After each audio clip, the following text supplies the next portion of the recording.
If you're deciding whether this bundle makes sense for your dogs, the main thing to know is how it works in an actual feeding routine, not just what each can claims on its own. These were gifted to me by the brand so I could show their use up close and give my personal feedback. This bundle pairs Native Pets chicken bone broth powder with their daily multivitamin powder, and I use them the way I use toppers with my dogs, which is right on top of their regular kibble. Their food is already a nice quality food, so for me this was not about replacing their base diet. It was more about creating a feeding routine they were more interested in, while also making it easier for me to stay consistent with measured meals instead of letting them graze all day. I have two large dogs, both around 80 to 90 pounds, so portioning matters here.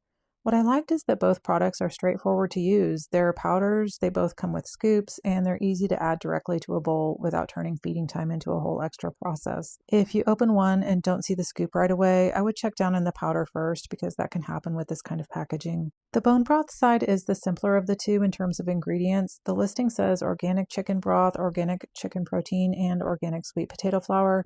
So if you're someone who reads ingredient panels, that one is very easy to understand. Since it's a powder, the container may not look completely full when you first open it, and that's worth knowing ahead of time.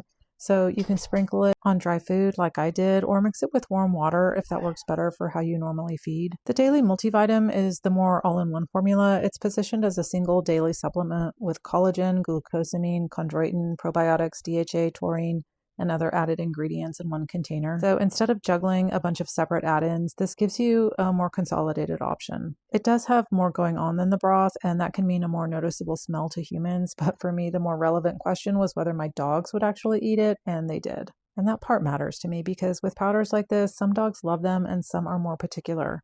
Mine were very interested in their food with these added, and that was honestly the biggest practical benefit for me. Instead of letting them graze and then guessing how much they'd eaten and topping bowls off here and there, I was serving measured meals twice a day, and they were much more likely to finish their food when I put it down. And that was the real value of this bundle in my house. It made meals feel more defined, and it's made my dogs act like mealtime is something they're paying attention to. Later on in the day, they recognized the containers and came over when they saw me pick them up, so it clearly registered as something they wanted. A couple of practical things I'd keep in mind. If your dog has a sensitive stomach, I would start with a smaller amount first and work up gradually instead of going straight to a full serving. And if your dog is especially picky, I think it helps that you have some flexibility here because you can use the powders dry on kibble, mix them into wet food, or adjust how to introduce them. For me, this bundle made the most sense as an easy system. One product helped make meals more appealing, the other gave me a broader daily supplement in the same routine, and together they made it easier for me to stay consistent with scheduled, measured feeding for two big dogs.